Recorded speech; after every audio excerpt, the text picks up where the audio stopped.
NDA बनाम India 2 दिन की बैठक चली है। ये तीसरी बैठक है और यदि ओपोजिशन यूनाइटेड रहा तो क्या एनडीए के लिए और खास तौर से बीजेपी के लिए ये चिंता का विषय है। कई जगह ये चिंता झलक भी रही है। दोस्तों, मैं रतनलाल बोल रहा हूं और आप देख रहे हैं अम्बेडकरनामा। अगर एनडीए के खिलाफ इंडिया यूनाइटेड रहा मैं कह रहा हूं इलेक्शन तक, तो क्या हो सकता है रिजल्ट, क्या हो सकता है आंकड़े। इसी पर है आज का यह स्पेशल एपिसोड और हमारे साथ वरिष्ठ पत्रकार और लेखक संजीव पांडे साहब अम्बेडकरनामा में मौजूद हैं। इनसे चर्चा करें आंकड़ों के साथ कि पिछले लोकसभा में खास तौर से हिंदी पट्टी और महाराष्ट्र में एनडीए की क्या स्थिति थी और ओपोजिशन पार्टी की क्या स्थिति थी, और अगर इंडिया यूनाइटेड रहा तो राजनीतिक चित्र है वो किस तरह का हो सकता है। स्वागत है संजीव जी। नमस्कार सर। नमस्कार, बताएं। देखिए, जो इंडिया की जो बैठक बॉम्बे में जो शुरू हुई है और उस बैठक के बाद जो बीजेपी के जो अंदरूनी हलकों में एक बेचैनी सी है। आपके सूत्र जो बता रहे हैं, और उनको ये अभी तक लग रहा था कि ये इकट्ठे नहीं हो सकते। पहला तो इनका ये था कि इकट्ठे नहीं हो सकते, प्रधानमंत्री कौन होगा, चेहरा कौन है मोदी के खिलाफ, इस तरह के जो सारी वो एक आकलन बाजार में फेंकते रहे। और जो बीजेपी के जो प्रभावशाली जो मीडिया है वो भी इस तरह के गॉसिप्स को उड़ाते रहे कि इंडिया इकट्ठा ही नहीं हो सकता, इनके लीडरों में आपसी कंट्राडिक्शंस है, पीएम के बहुत सारे उम्मीदवार हैं। वो सारे 3 बैठकों के बाद वो सारे जो उम्मीद थी उस पर ये पानी फिरता हुआ नजर आ रहा है। तो अब बीजेपी की चिंता ये हो गई है। बीजेपी की चिंता इंडिया के इकट्ठा होने के साथ ये है कि बीजेपी का जो सक्सेस रेट जो 2019 में जिन राज्यों में था वहां एक बहुत भारी चुनौती इनको मिलने जा रही है। देखिए, दक्षिण के राज्य और पूर्वी तटीय राज्यों में भारतीय जनता पार्टी आज भी बहुत कमजोर है। पिछले 2019 के लोकसभा चुनाव में बीजेपी को बहुत ज्यादा सफलता उन राज्यों में नहीं मिली थी। बीजेपी की सफलता आज भी जो है 2019 हो, बेशक बीजेपी कहती है कि हम दुनिया की सबसे बड़ी पार्टी हो गए, हम पैन इंडिया इम्पैक्ट है, लेकिन सच्चाई तो यह कि बीजेपी आज भी हिंदी पट्टी की एक प्रभावी पार्टी 2014 के बाद बनी है। 2014 में भी हिंदी पट्टी में सक्सेस था और 2019 में भी हिंदी पट्टी में भी सक्सेस था, जिसमें हरियाणा है, दिल्ली है, उत्तर प्रदेश है, बिहार है, मध्य प्रदेश है, छत्तीसगढ़ है, राजस्थान है और 2 गैर हिंदी स्पीकिंग बेल्ट गुजराती है जहाँ के प्रधानमंत्री जी खुद हैं, और महाराष्ट्र मराठी स्पीकिंग बेल्ट है जी। अब जो बीजेपी का सक्सेस रेट पे जो जिन राज्यों में जहां से बीजेपी को आप मान के चलिए 60 से 70% सीटें मिली हैं, जिन राज्यों का मैंने नाम लिया जी, उन राज्यों में बहुत बड़ी चुनौती इनको मिलने जा रही है। अच्छा, मसलन जो सबसे बड़ी चुनौती बिहार और झारखंड से मिलने जा रही है, जहां पे बीजेपी ने झारखंड में भी पिछले बार अच्छी सफलता हासिल की थी और बिहार में तो 39 सीट थी एनडीए के पास और 1 सीट थी कांग्रेस उनके साथ था। और वो स्थिति तब आई थी जब जनता दल यूनाइटेड और बीजेपी और रामविलास पासवान जी के जो बेटे हैं वो सारे इकट्ठे थे, तब जाकर सीटें जो थी बीजेपी और एनडीए गठबंधन को 39 मिला था। आज परिस्थिति बदली हुई है। आज परिस्थिति 2015 के विधानसभा की तरह होने वाली लग रही है, जब एक बार फिर जनता दल यूनाइटेड और आरजेडी इकट्ठे एक फ्रंट पे है और कांग्रेस भी उस फ्रंट में शामिल है। तो निश्चित लेफ्ट पार्टियां भी हैं, जिसमें सीपीआईएमएल हो गया, सीपीआईएस, सीपीएम है, सारी पार्टियां हैं। लेकिन मेजर ये है कि 2015 में चूंकि ये तीनों ने मिलकर बीजेपी को बहुत बुरी तरह से विधानसभा के चुनाव हराया था, कांग्रेस थी एक साथ, जनता दल यूनाइटेड और आरजेडी ने, तो बिहार एक बहुत बड़ी इस समय चिंता का विषय एनडीए के लिए है, बीजेपी के लिए है। सेकंड है कि झारखंड में एक अलायंस बना हुआ है, झारखंड मुक्ति मोर्चा और कांग्रेस का, और विधानसभा चुनाव में अच्छा परफॉर्मेंस किया है, तो वहां भी बीजेपी को बराबर की टक्कर मिलेगी। और 2019 के लोकसभा चुनाव में बीजेपी वहां अच्छी खासी सीट हासिल करने में कामयाब हो गई थी। झारखंड के अंदर शायद 14 सीटें, 14 में से 11 या 12 सीटें भारतीय जनता पार्टी के पास पिछली बार थी। ये मैं उन राज्यों की बात कर रहा हूं जहां पे कांग्रेस प्रभावी नहीं है। उत्तर प्रदेश में पिछली बार एक मजबूत गठबंधन था मायावती जी का और अखिलेश यादव जी का। वो दोनों गठबंधन जो था, उन गठबंधन को 15 सीटें मिली थी, बीजेपी को 62 सीटें मिली थी। उस दौरान जयंत चौधरी शायद उस गठबंधन में थे या नहीं थे, मुझे एग्जैक्ट नहीं पता, जब 2019 में, मुझे एग्जैक्ट याद नहीं आ रहा है।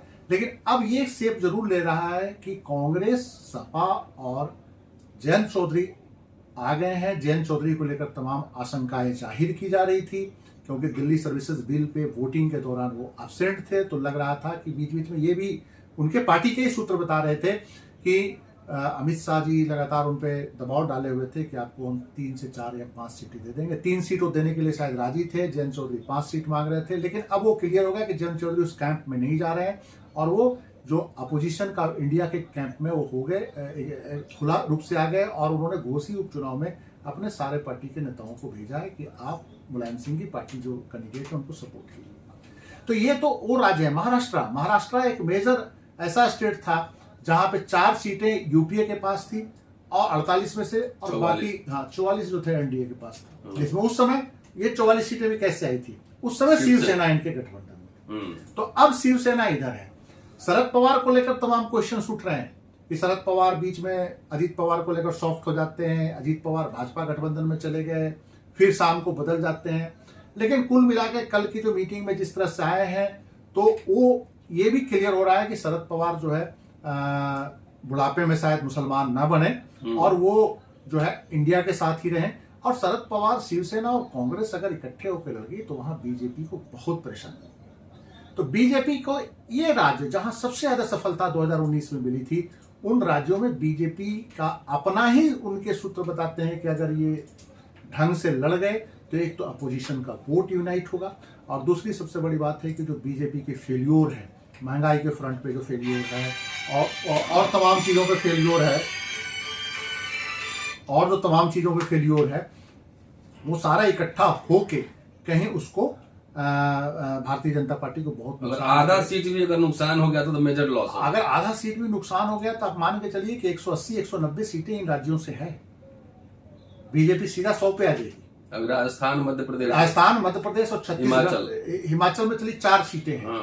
छत्तीसगढ़ हो गया, राजस्थान हो गया, मध्य प्रदेश हो गया। राजस्थान में बहुत हैवी सीट्स भाजपा को मिली थी, मध्य प्रदेश से बहुत ज्यादा सीटें मिल गई थी, छत्तीसगढ़ में भी 11 सीटें मिल गई थी, शायद 11 में से 9 मिली थी या कुछ, मतलब 1 या 2 सीटें ही इनको मिली थी कांग्रेस को। तो यहाँ भी जो बीजेपी की स्थिति है, वहां पे बराबर की टक्कर दे रही है, क्योंकि वहां पे वेलफेयर स्कीम जो राज्यों में जो बीजेपी कांग्रेस की सरकार है, जैसे राजस्थान के अंदर अशोक गहलोत ने काफी वेलफेयर के स्कीम शुरू किए हैं, चाहे वो गैस को लेकर है, चाहे वो रोजगार गारंटी को लेकर है।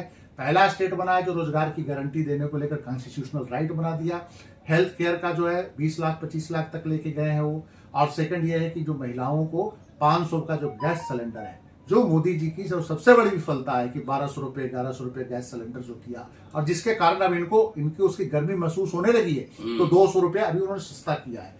तो ये सारी जो वेलफेयर स्कीम्स हैं, वो जो स्कीम्स हैं वो बीजेपी के लिए बहुत बड़ी मुसीबत बने हुए हैं, और ये राज्य जो है बीजेपी के लिए एक बहुत बड़े चिंता का विषय है। और मोदी जी के लिए जो सबसे बड़ी जो समस्या आ रही है कि अभी आपने सुना होगा, एक राज्य हम भूल गए, कर्नाटक बीजेपी का एक बहुत बड़ा गढ़ था जिसको कांग्रेस ने तोड़ दिया है। साउदर्न में एक ही स्टेट था जहां पे बीजेपी बहुत स्ट्रांग थी, उसको उन्होंने तोड़ दिया है। और जिस ढंग से वेलफेयर के स्कीम सिद्धारमैया ने वहां फेंके हैं, चाहे वो महिलाओं को 2000 रुपए का स्टाइपेंट है मंथली, बेरोजगार युवाओं को 3000 का स्टाइपेंट है, प्लस और 2-3 फ्री बस सर्विसेज का उन्होंने जो ऐलान किया है।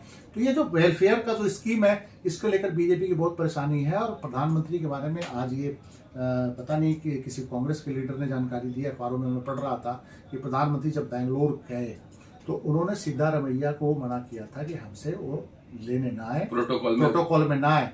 लेकिन आज किसी ने खुलासा किया है कि प्रधानमंत्री जी बीजेपी के लीडरों को अवॉइड करना चाहते थे एयरपोर्ट पे, क्योंकि बीजेपी के नेताओं से इतना वो नाराज हैं कर्नाटक की याद से, क्योंकि कर्नाटक को उन्होंने प्रेशर इशू बना लिया था, लगातार कंपेन कर रहे थे। और कहते हैं कि प्रधानमंत्री जी को उन्होंने, बीजेपी के नेताओं ने जमीनी सूचना से अंधेरे में रखा और बीजेपी वहां चुनाव हार गई। और प्रधानमंत्री की प्रेस्टीज का जो इलेक्शन था कि प्रधानमंत्री खुद ही चुनावी मैदान में कूद गए और चुनाव में इतनी बुरी हार मिली, जिससे प्रधानमंत्री जी बहुत आहत हैं। और उनकी नाराजगी, लेकिन इलेक्शन का तो आईबी रिपोर्ट करता है, पूरा आईबी रिपोर्ट करता है, लेकिन जमीन पे कहते हैं कि बहुत सारे नेताओं ने उनको अंधेरे में रखा कि हम जीत रहे हैं। ये ऐसा आज के कई अखबारों में है कि भाजपा के नेताओं को उन्होंने वहां बहुत एक तरह से न मिलकर जलील करने की कोशिश करी। भाजपा के किसी नेता से, बड़े नेता से उन्होंने मिलने से इनकार कर दिया था जब एयरपोर्ट पे आए, और इसरो से फिर कुछ भाजपा के कार्यकर्ताओं से मिलकर वापस लौट गए थे। भाजपा के किसी बड़े नेता से उन्होंने मुलाकात नहीं की। तो ये कहीं ना कहीं प्रधानमंत्री जी को अभी लग रहा है कि अभी 3 राज्यों में फिर चुनाव है, छत्तीसगढ़ में है, मध्य प्रदेश में है और 4 राज्य में, तेलंगाना में भी है और राजस्थान में है। 4 राज्यों में से अगर मध्य प्रदेश बीजेपी के हाथ से निकल जाए और 2 राज्यों में कांग्रेस रिपीट कर जाए तो फिर प्रधानमंत्री जी के लोकसभा इलेक्शन के लिए आगे फिर बहुत मुश्किल आ जाएगी। हालांकि बीजेपी के नेता करेंगे उससे कोई फर्क नहीं पड़ता, लोकसभा में तो आएगी बीजेपी ही, आएगा मोदी ही, क्योंकि वो 2019 का उदाहरण देते हैं कि 2019 में 3 राज्यों में कांग्रेस जीती थी, राजस्थान में जीती थी, मध्य प्रदेश में जीती थी और छत्तीसगढ़ में जीती, और 2018 के चुनाव में 2018 के नवंबर में ही चुनाव हुआ था और 2019 में इन राज्यों में बीजेपी को लोकसभा में बहुत भारी बहुमत मिला था। तो सेम रिजल्ट आएगा, इनका ये आकलन है। तो इस आकलन के कारण इनको ये लग रहा है, ये बातें कर रहे हैं, लेकिन जमीन से जब इनको रिपोर्ट्स आ रही हैं तमाम, वो रिपोर्ट के बाद इनकी बहुत चिंता बढ़ गई है कि आखिर कैसे जो गढ़ है। हाँ, उत्तर प्रदेश में ये पूरी कोशिश कर रहे हैं कि बहुजन समाज पार्टी जो है उस गठबंधन से बाहर रहे, क्योंकि बहुजन समाज पार्टी उस गठबंधन में अगर आती है तो निश्चित रूप से फिर वो गठबंधन और स्ट्रांग होगा, और अगर वोटों का जमीन पर ट्रांसफर हो गया तो बीजेपी 20-25 सीटों पे सिमट जाएगी अगर वोटों का ट्रांसफर हुआ तो बीजेपी की पूरी कोशिश है कि बहुजन समाज पार्टी अलग लड़े, सारे लोकसभा में अपना अपना कैंडिडेट खड़ा कर दे 80-80 सीटों पे भारतीय जनता पार्टी, ताकि वोटों का बंटवारा हो और भारतीय जनता पार्टी का जो सक्सेस रेट है वो बरकरार रहे, और पिछले बार की तरह जितनी सीटें हमने जीती है वो भाजपा जीत जाए। ये भारतीय जनता पार्टी को उत्तर प्रदेश में रणनीति। एजेंडा क्या होगा? कई लोग अनुमान लगा रहे हैं कि पुलवामा जैसा कुछ हो सकता है, कई लोग ये भी कह रहे हैं कि उग्र राष्ट्रवाद आएगा। तो इसके बरक्स इंडिया के पास क्या एजेंडा हो सकता है? देखिए, मेरी बात सुनिए, मेरा ये मानना है कि पहली बात की हर बार एडवेंचर नहीं किया जाता, ठीक है कि नहीं। देखिए, इस समय पुलवामा जैसा कांड कराना बहुत मुश्किल है। उसका एक कारण मैं बता रहा हूँ जिसके तरफ लोगों का ध्यान नहीं है। पाकिस्तान में इलेक्शन होना है फरवरी में, कोई भी ऐसा एडवेंचर को पाकिस्तान बर्दाश्त नहीं करेगा, क्योंकि वहां भी इलेक्शन हो रहा है। आज ही का अखबारों में आया कि फरवरी मार्च में वहां इलेक्शन होने हैं, वहां केयरटेकर गवर्नमेंट आ गई है, तो मतलब कि हमारा इलेक्शन उनका इलेक्शन आसपास होगा। ऐसे मसलों पे अगर आप कुछ ऐसा करना चाहेंगे, चाहे वो करना चाहे, इवन कि उनको भी सूट नहीं करेगा, हमें भी सूट नहीं करेगा। दूसरा जो सबसे बड़ी बात यह है कि आप इस तरह के एडवेंचर करने की स्थिति में अभी भी नहीं है, क्योंकि आपके एरिया में ऑलरेडी चाइना घुसा हुआ है, आपके एरिया में ऑलरेडी चाइना घुसपैठ किए हुए है। देवसांग का एरिया आपका नहीं छोड़ा है और 1-2 एरिया नहीं छोड़ा है, और उसके बाद परसों तरसों ही चीन ने एक नया नक्शा जारी कर दिया है जिसमें अरुणाचल को और कई भारत के एरिया को अपनी तरफ दिखा रहा है। तो देखिए, उग्र राष्ट्रवाद जो है, उग्र राष्ट्रवाद से बहुत बड़ा ज्यादा मुद्दा उग्र राष्ट्रवाद का जितना सचरम था वो 2019 में आपने देख लिया, आपको लोगों ने वोट दिया। उसके बाद अब लोग कहते हैं कि कुछ इंटरनल घरेलू फ्रंट पे आप लोगों को राहत दो, महंगाई से राहत दो, लोगों को रोजगार दो। रोजगार की स्थिति बहुत ही खराब है, महंगाई बढ़ रही है, और सबसे बड़ी जो चिंता इस देश में इस समय है, आने वाले टाइम में खाद्यान्न का संकट। मॉनसून खराब है, अभी आपने देखा होगा कि सरकार ने एक चावल एक्सपोर्ट पे बैन किया है, चावल की कमी है। कह रहा है कि नवंबर दिसंबर में इस बार मॉनसून जो है, जो गेहूं के टाइम में जो बारिश होती है उसमें भी कमी आने की संभावना है, तो गेहूं के प्रोडक्शन पे भी असर पड़ेगा। तो सरकार कहां कहां लड़ेगी? पहले तो सरकार के सामने सबसे बड़ी चुनौती है आने वाले दिनों में महंगाई, और तीसरी जो सबसे बड़ी चुनौती है जो आप पिछले कुछ दिनों से देख रहे हैं कि ये जो अदानी साहब का जो लगातार आ रहा है क्रोनी कैपिटलिज्म, और ये जो तमाम जो उनके खिलाफ जो लूट के जो और घोटालों के जो आरोप लग रहे हैं, और उस पर सरकार की चुप्पी और लगातार अटैक विपक्ष की तरफ से, बाहर की तरफ से जो अटैक हो रहा है, तो निश्चित रूप से वो जो है प्रधानमंत्री के लिए सबसे बड़ी परेशानी है। तो किस किस फ्रंट पे आप कहां कहां एडवेंचर करेंगे, मेरा ये मानना है। तो मेरा ये मानना है कि ये सारे प्रधानमंत्री जी जो है, मुझे लगता है कि सारी परिस्थितियों को समझ रहे हैं। आपकी इकोनॉमी नहीं है कि आप किसी से लड़ाई ले सकते हैं, आपकी इकोनॉमी की स्थिति बहुत अच्छी नहीं है। कहने के लिए आप चाहे 7% कर दें, चाहे 6% कर दें, चाहे 8% कर दें, आप लगातार कह रहे हैं कि हमारा जीडीपी 8% है। जीडीपी 8% होने से क्या हो जाएगा? आपका जो आम आदमी का जो इनकम है, जीडीपी, आम आदमी का जो पर्सनल जो आय होता है, प्रति व्यक्ति आय जिसको आप इकोनॉमिक्स की भाषा में कहते हैं, आज G20 की मीटिंग हो रही है। G20 की मीटिंग में जो 20 देश आ रहा है उसमें सबसे नीचे है प्रति व्यक्ति आपका आय, सबसे नीचे 20वें नंबर पे आप हैं। बेशक आप दिखाने के लिए 140 अरब की आबादी में कहें कि हमारे बांग्लादेश से भी नीचे है। 20वें नंबर पे G20 की जो मीटिंग है, पर कैपिटल आय में बांग्लादेश आपके बराबर पहुंच गया है। पर कैपिटल प्रति व्यक्ति आय में बांग्लादेश आपके बराबर आज की डेट में है। G20 के जितने मेंबर्स आ रहे हैं उसमें आप सबसे नीचे हैं। और ये अभी ही रिपोर्ट आ रहा है कि 75% आबादी इस देश की, कल ही रिपोर्ट आया कि यूएन की रिपोर्ट है कि 75% भारतीय जो हैं वो न्यूट्रिएंट जो अच्छा खाना नहीं खा सकते। 20-25% लोगों को हेल्दी खाना मिल रहा है। तो फिर ये जीडीपी आप 5 ट्रिलियन का कर दें, 6 ट्रिलियन का कर क्या दें, फर्क पड़ता है। और रियल जीडीपी जो है, नॉमिनल जीडीपी बताते हैं कि 4.25 ट्रिलियन डॉलर का है, रियल जीडीपी आज भी आपका 3 ट्रिलियन डॉलर का है। ये इकोनॉमिक आंकड़ों के बल पे अगर सरकार जो खेलती है वो सच्चाई नहीं है जमीन की। तो और दूसरा, जीडीपी बढ़ने का मतलब ये नहीं कि देश अमीर हो गया, आम जनता अमीर हो गई। वो जीडीपी का ग्रोथ देखिएगा तो 20-25-40 पूंजीपति घरानों का ग्रोथ है। अगर देश की इकोनॉमी को देखना है तो देखना होगा कि प्रति व्यक्ति आय कितना है। प्रति व्यक्ति आय के बजाय ओवरऑल इकोनॉमी के देखें तो ये तो पता ही है कि 10% लोगों के पास देश का 90% पूंजी है, संपत्ति है।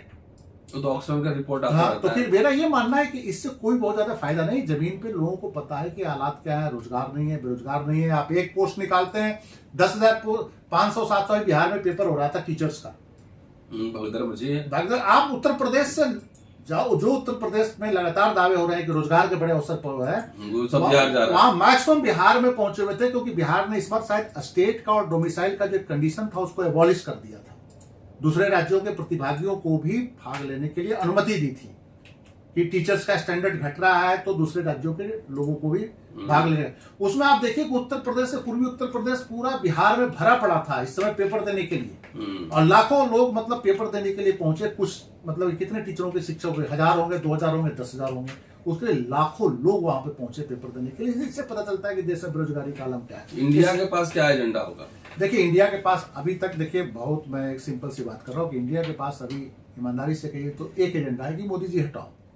वैकल्पिक इकोनॉमिक एजेंडा कोई इनके पास नहीं है। वैकल्पिक सोशल एजेंडा जब कॉमन मिनिमम प्रोग्राम आएगा तब समझा जाएगा, वो समझा जाएगा।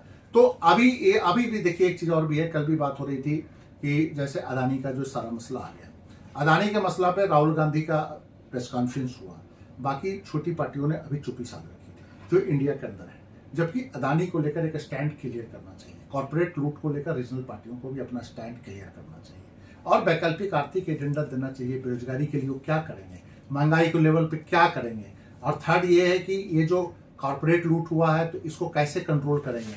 ये जो एजेंसियों का जो वो हुआ है, क्या कहते हैं, सेंट्रलाइजेशन, एक तरह से सेंट्रलाइजेशन या मिसयूज, तो ये मिसयूज को कैसे रोकेंगे, क्योंकि इसमें बराबर की भागीदार पहले की भी सरकारें रही है, क्योंकि उन्होंने एजेंसियों को स्ट्रॉन्ग करने की कभी कोशिश नहीं करी। अगर पहले ही एजेंसियों को अगर स्ट्रॉन्ग कर देते तो ये वैकल्पिक एजेंडा पब्लिक के सामने अब आ जाना चाहिए। अब टाइम कम है, 5-6 महीने रह गए हैं, तो वैकल्पिक एजेंडा लेके सारी राजनीतिक दल आए कि हम ये करेंगे। उसके बाद ही ये पता चलेगा। देखिए, लोग जो दुखी हैं, ऑटोमेटिक है, जो इस सरकार से दुखी हैं वो अब विपक्ष की तरफ जाएंगे, और दुखी लोग हुए हैं। ये सारा आकलन है इनका। बीजेपी का इंटरनल सर्वे बोल रहा है कि समय पहले जैसा अब नहीं है, मोदी मैजिक खत्म हो रहा है। और मोदी मैजिक खत्म होते हुए इन्होंने कर्नाटक में देखा कि लास्ट में जब कुछ नहीं मिला तो मोदी जी को उतार दिया, और मोदी जी भी खुद अपने मैजिक और अपने काम की बात वहां नहीं कर रहे तो बजरंगबली पे आ गए। अगर मोदी जी को अपने ही काम पे इतना भरोसा था तो मोदी जी को चाहिए था कि वो अपने जो उन्होंने 5 साल 10 साल में काम किए उसको कर्नाटक कैंपेन में बनाना चाहिए था, इशू बनाना चाहिए था। लेकिन उसको भ्रष्टाचार को लेकर तमाम बातें जब मोदी जी करते हैं, लेकिन कर्नाटक में उनको अपने भ्रष्टाचार पे बात करने में बहुत सीएम पोस्टर लग गए थे। नहीं, वही हुआ कि भ्रष्टाचार पर बात ही नहीं कर पाए, क्योंकि उनकी सरकार ही वहां 40% के कमीशन पे क्वेश्चन उठने लगा। तब लगा प्रधानमंत्री जी को कि हम भ्रष्टाचार इशू बना ही नहीं सकते, तो उन्होंने बजरंगबली पे क्वेश्चन इशू बना दिया, बजरंगबली पे, और कांग्रेस को घेरने की कोशिश की। उसके बावजूद वहां की जनता ने, मेजोरिटी हिंदुओं ने, जो पहले बीजेपी को भी जो कम्युनिटी वोट करती रही, उन्होंने कांग्रेस को वोट किया। तो मसला यह है कि जनता तो इनसे दुखी हो चुकी है। अब विपक्ष उसको कैसे इकट्ठा करता है, कैसे इनकैश करता है, और क्या वैकल्पिक एजेंडा पहले ही जनता के सामने रखता है, इस पे डिपेंड करेगा कि वो रख के उसके बाद आगे चुनाव की तैयारी करे। तो निश्चित रूप से मेरा ये मानना है कि भारतीय जनता पार्टी को आने वाला टाइम बहुत ही मुश्किल बना होगा। तो ये था विशेष अम्बेडकर नामा। अगर एजेंडा के साथ इंडिया यूनाइटेड रहा तो बीजेपी की मुश्किलें बढ़ सकती है। देखते रहिए अम्बेडकर नामा, जल्दी मिलता हूं।